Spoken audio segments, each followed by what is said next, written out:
Hi, welcome to Nirmala Simple Recipes. நாம இன்னைக்கு பார்க்க போறதுங்க சிக்கன் டிக்கா கிரேவி. எப்படி நம்ம டேஸ்டியா செய்து நம்ம வீடியோக்குள்ள போய் பார்க்கலாங்க. மறக்காம இந்த வீடியோவை நீங்க ஸ்கிப் பண்ணாம பாருங்க. வாங்க நம்ம வீடியோக்குள்ள போலாம். சிக்கன் டிக்காக்கு நம்ம மேரினேட் பண்ணி வச்சுக்கலாங்க. சிக்கன் மஞ்சள் 1/4 டீஸ்பூன் போடுறேன்.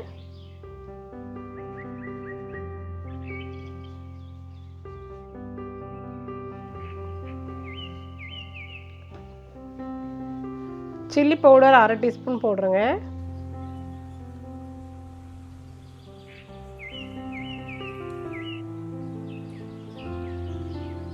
தனியா பொடி 1/2 டீஸ்பூன் போடுறேன்.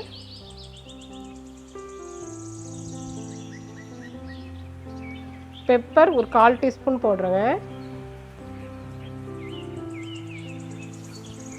கொஞ்சம் கஸ்தூரி மேத்தி சேர்த்துக்கலாம். சிக்கன் தேவையான உப்பு சேர்த்துக்கலாங்க.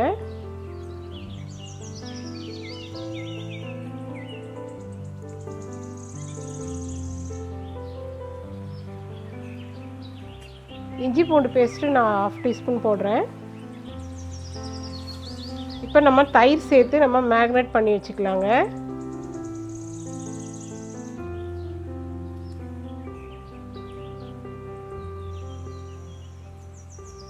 கூடவே தயிர் சேர்த்து நல்லா நம்ம மேரினேட் பண்ணி வச்சுக்கலாங்க. ஒரு 1/2 அன் ஹவர் நம்ம மேரினேட் பண்ணி வச்சுக்கிட்டா நல்லாயிருக்கும். 1/2 அன் ஹவர் கழித்து நம்ம ஃபேனில் ஃப்ரை பண்ணி எடுத்துக்கலாங்க. ஒரு 3 table spoon 4 table spoon oil ஊற்றிட்டு எண்ணெய் காஞ்சதை நம்ம சிக்கன் துண்டுக்குள்ளே போட்டு நம்ம பொரித்து எடுத்துக்கலாங்க.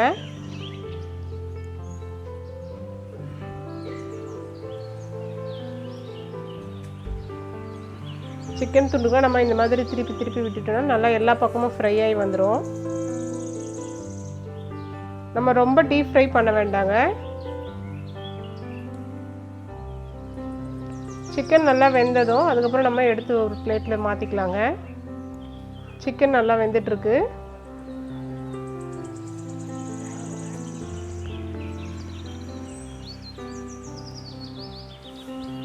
சிக்கன் நல்லா ஃப்ரை ஆகி வரட்டுங்க.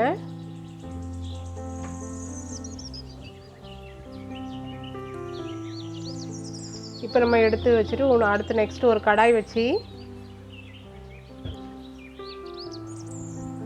ஒரு 3 டேபிள் ஸ்பூன் எண்ணெய் ஊற்றிருக்கேங்க. எண்ணெய் காஞ்சதும் கொஞ்சம் சீரகம் போட்டுக்கிறேன். சீரகம் பொரிஞ்சதும் 2 கருவேப்பிலை கொத்து உருவி போட்டுக்கலாங்க.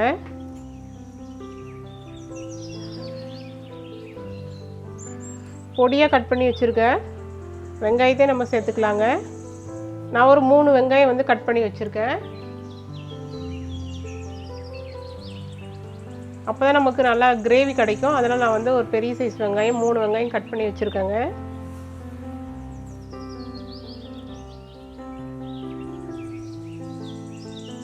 வெங்காயம் நல்லா வதக்கிக்கலாங்க.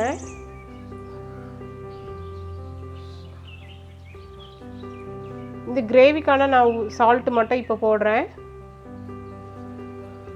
சால்ட்டு சேர்த்து நம்ம வதக்கினோம்னா சீக்கிரம் வதங்கிடும். சால்ட்டு நான் மஞ்சள் பொடி சேர்த்து வதக்கிக்கிறேங்க.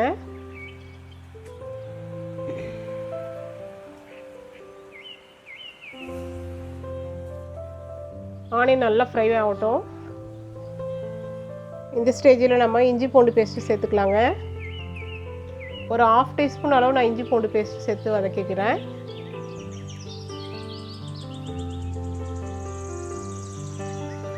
பெரிய சைஸ் தக்காளி ஒரு பழம் எடுத்து நான் கட் பண்ணி வச்சுருக்கேங்க. அதையும் சேர்த்து நம்ம நல்லா வதக்கிக்கலாம்.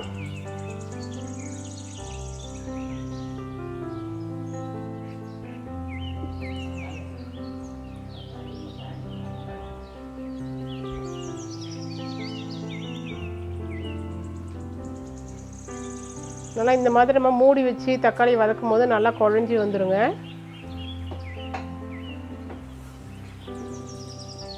நல்லா குழைய வந்ததும் அதுக்கப்புறம் நான் வந்து சில்லி பவுடர் ஆட் பண்ணுறேங்க. குழம்பு மிளகாய் பொடி 1 ஸ்பூன் போட்டிருக்கேன். தனியா பொடி 1/2 டீஸ்பூன் போட்டிருக்கேன். இது ரெண்டுத்தையும் சேர்த்து நல்லா வதக்கிக்கலாம்.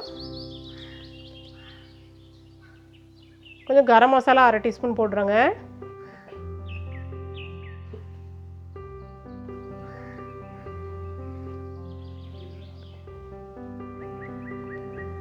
எல்லாம் சேர்த்து நம்ம நல்லா வதக்கிக்கலாங்க. பெரிய டம்ளரில் ஒரு 3/4 டம்ளர் அளவு தண்ணி சேர்த்து நான் கிரேவிக்கு ரெடி பண்ணிக்கிறேங்க.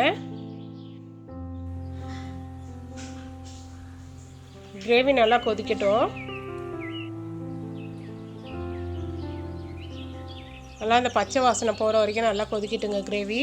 ஒரு 5 நிமிஷம் வரைக்கும் நம்ம நல்லா கொதிக்க வைப்போம்.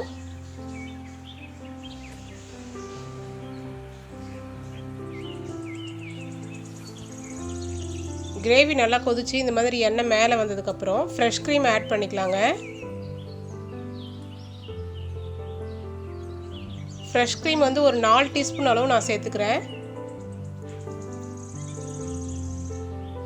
ஃப்ரெஷ் க்ரீம் சேர்த்துட்டு நல்லா ஒரு 2 கொதி வந்ததும் அதுக்கப்புறம் நம்ம சிக்கன் துண்டுக்குள்ளே சேர்த்துக்கலாங்க. ஃப்ரை பண்ணி வச்சுருக்க சிக்கன் துண்டுக்குள்ளே நம்ம சேர்த்து வதக்கிக்கலாங்க.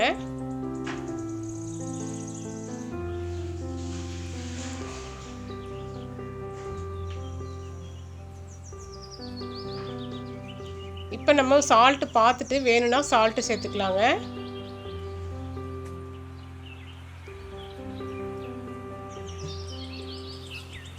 இப்போ நல்லா கொதி வந்துடுச்சு. கிரேவி நல்லா சூப்பராக ரெடி ஆகிடுச்சிங்க. சுவையான சிக்கன் டிக்கா மசாலா ரெடி ஆகிடுச்சிங்க. நீங்களும் உங்கள் வீட்டில் மறக்காமல் இந்த மெத்தடில் செஞ்சு பாருங்கள். உங்களுக்கு இந்த வீடியோ பிடிச்சிருந்தா சப்ஸ்கிரைப் பண்ணுங்கள். கொஞ்சம் கஸ்தூரி மேத்தி போட்டுக்கலாங்க ஃபைனலாக.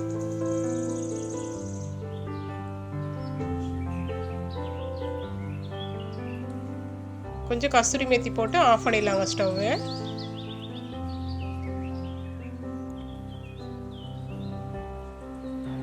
சிக்கன் டிக்கா ரெடி ஆகிடுச்சிங்க. டேஸ்டியான சிக்கன் டிக்கா ரெடி ஆகிடுச்சு. நீங்களும் உங்கள் வீட்டில் இந்த மெத்தடில் ஃபாலோ பண்ணி செஞ்சு பார்த்துட்டு எனக்கு கமெண்ட் பாக்ஸில் கமெண்ட் பண்ணுங்கள் டேஸ்ட் எப்படி இருந்துச்சுன்ட்டு. மறக்காமல் நிர்மலா சிம்பிள் ரெசிபிஸ் சேனலுக்கு சப்ஸ்கிரைப் பண்ணுங்கள், பெல் பட்டனை கிளிக் பண்ணுங்கள், கமெண்ட் பண்ணுங்கள், ஷேர் பண்ணுங்கள். நெக்ஸ்ட் அடுத்து ஹெல்த்தியான ரெசிபிஸோடு நம்ம மீட் பண்ணுவோம். பாய்.